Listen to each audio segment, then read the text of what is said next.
Is the US economy on the brink? Jamie Dimon, CEO of JP Morgan Chase, dives deep into his concerns in his annual letter. Let's unpack why he believes this might be the most dangerous time in decades. Let's start with Dimon's paramount concerns regarding the US government's finances. Here's the thing. Uncle Sam, as some call it, has been running a deficit every year since 2002. In simpler terms, the government spends more than it takes in. Now, borrowing isn't inherently bad in the short term. The Federal Reserve, America's central bank, can print money and buy government bonds, essentially giving the government a loan. But there's a catch. Printing money tends to push prices up, which is inflation. The problem is that the US government has gotten deeper in debt over the past 2 decades. This means they need to borrow more and more just to keep things running. The Federal Reserve isn't the only lender, though. Investors and even other countries can also buy US government bonds. However, there's a worry that these lenders might become hesitant in the future. If that happens, the pressure would fall back on the Federal Reserve. They'd have to print even more money to satisfy the government's spending needs, and as you might guess, that could lead to even higher inflation. So, cutting back on spending seems like an obvious solution, but it's not very realistic. The government has a lot on its plate. They need to fund day-to-day operations, invest in the green economy infrastructure, restructure global supply chains, think the CHIPS Act, strengthen the military, and even shore up the healthcare system. There are a number of factors that could keep pushing inflation upward. These include continued government spending, the need for military expansion, a global trade reshuffle, the green economy's capital needs, and even potential future energy shortages due to underinvestment in infrastructure. Now, the good news is that many key economic indicators like inflation are currently showing signs of improvement. However, as Dimon points out, we can't just focus on the present. We need to consider the future and the factors that could impact it. So, even before considering international issues, the situation within the US is quite tricky. The need for increased spending clashes with the already high deficit, and inflation isn't quite under control yet. This combination has Dimon particularly worried about investors who might be getting a little too optimistic. After all, the S&P 500 has jumped a whopping 22% in just the last year. Now let's get into the market's perspective. By most measures, stock prices are currently quite high, and the gap between yields on corporate bonds and government bonds is very narrow. This suggests investors are feeling confident. In fact, the market seems to be betting on a soft landing with a 70 to 80% chance. Here's what a soft landing means. After the inflation spike in 2021 and early 2022, the Federal Reserve's interest rate hikes would slow down the economy and bring inflation under control, all without triggering a recession. So far, there are some signs this might be happening.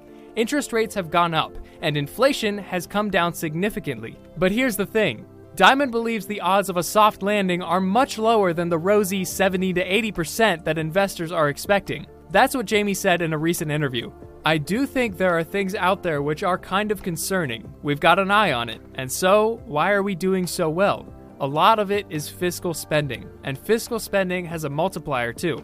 So I just think it may not come down that quick, and people may be surprised. So when people talk about, the market is kind of pricing in a soft landing, that may very well happen, but the odds at 70 or 80%, I would give him half of that, that's all. While there are many factors within the US borders that give Jamie Dimon reason to believe a soft landing is less likely than the rosy 70 to 80% chance the market is expecting, his annual letter sheds light on a key reason for his pessimism: the international scene.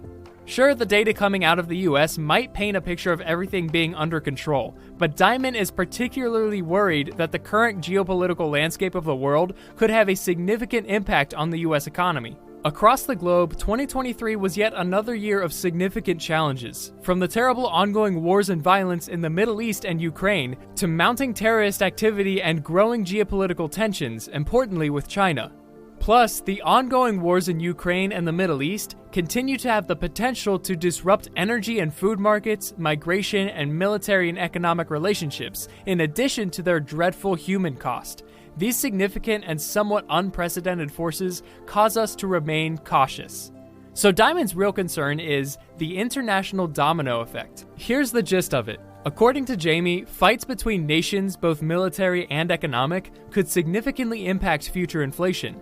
which in turn could dictate what the US has to do with interest rates. Take the recent Russia-Ukraine conflict, for example. Both countries are major players in the global food market, supplying wheat, corn, and sunflower oil. When the war began, access to these commodities became restricted, leading to global shortages and higher prices. Russia, a major oil and gas producer, also threw a wrench in the energy markets. The invasion, coupled with sanctions, heavily impacted Europe, which relies heavily on Russian gas. The result? Skyrocketing energy prices. And that's just the tip of the iceberg. There are Red Sea attacks rerouting cargo ships, simmering tensions in the oil-rich Middle East, and the ongoing economic battle between China and the US. Dimon's point is clear. These external factors can significantly impact US inflation. While the Federal Reserve can control the money supply by raising or lowering interest rates, which affects demand, what happens around the world directly impacts the supply side of the equation. The recent invasion and the ongoing violence have shattered any assumptions about future peace and security. It's a pivotal time. The free world can no longer lull itself into a false sense of security, believing dictators won't use their economic and military might to advance their agendas, especially if they perceive Western democracies as weak. National security, even if it seems less pressing during peaceful times, is always paramount. The impact of these geopolitical and economic forces is significant and unprecedented. Understanding the full picture might take years as these events unfold. While Jamie isn't in the business of making specific predictions, his broader point is that the US economy might be subject to forces beyond its control. So, while lowering inflation and rosy unemployment data might seem promising, the global economic landscape could easily throw a curveball. In the meantime, there seems to be an overemphasis on analyzing monthly inflation data and minor interest rate adjustments. Dimon suggests the die may already be cast. Here's what he means. Considering all the factors we've discussed, future interest rates might already be predetermined. Small tweaks today might have less impact on inflation down the road than many expect. Think about it this way.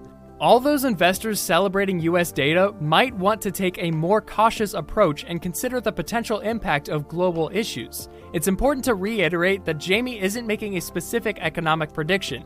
He's simply highlighting that a dreamy scenario of a smooth landing with no recession, lower interest rates, and everyone living happily ever after might not be the only path for the US economy. That's why JP Morgan Chase is preparing for all possibilities. They're anticipating a wide range of interest rates, from 2% to 8% or even higher, which could lead to equally diverse economic outcomes. These could range from strong growth to moderate inflation to a full-blown recession with stagflation, high inflation coupled with stagnant economic growth. Another point to consider is that interest rates have been exceptionally low for a very long time.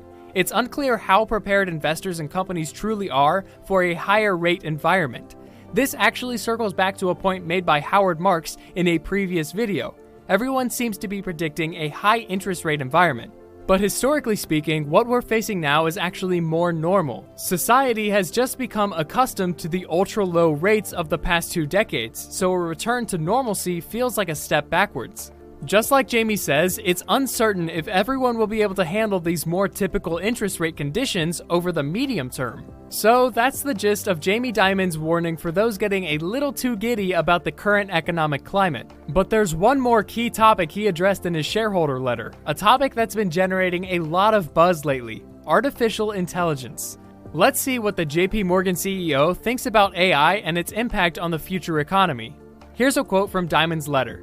Each year, I try to update you on some of the most important issues facing our company. First and foremost, it may well be the impact of artificial intelligence. He acknowledges that while the exact pace and impact of AI on businesses and society are uncertain, he's completely convinced the consequences will be extraordinary and possibly as transformational as some of the major technological inventions of the past several hundred years. Think about it. The printing press, the steam engine, electricity, computers, the internet. That's some pretty high praise for AI from Dimon. It seems he's confident AI will be a dominant force in the future. Now, this is where some value investors might get tripped up. There's a difference between believing in AI's significance and getting swept away by the rampant speculation in the financial markets because of this new technology. And that's likely Dimon's perspective too. The markets might be frothy, but the tech itself holds promise. JP Morgan is already reaping the benefits of AI. They've been using it for years, with over 400 applications in areas like marketing, fraud detection, and risk management. They're seeing real value across their operations. They're also exploring the potential of generative AI in areas like software engineering, customer service, and employee productivity. That's right, AI will likely have a profound impact on many businesses. It's a versatile technology with broad applicability. So those are the 3 key takeaways from Jamie Dimon's annual letter. Cautious optimism about the US economy tempered by global concerns, a focus on potential disruptions from geopolitical conflicts, and a strong belief in the transformative power of artificial intelligence. The US economy might be wobbly, but don't panic. Be prepared for bumps and keep an eye on what's happening around the world, not just at home. AI is exciting, and new tech is on the way too.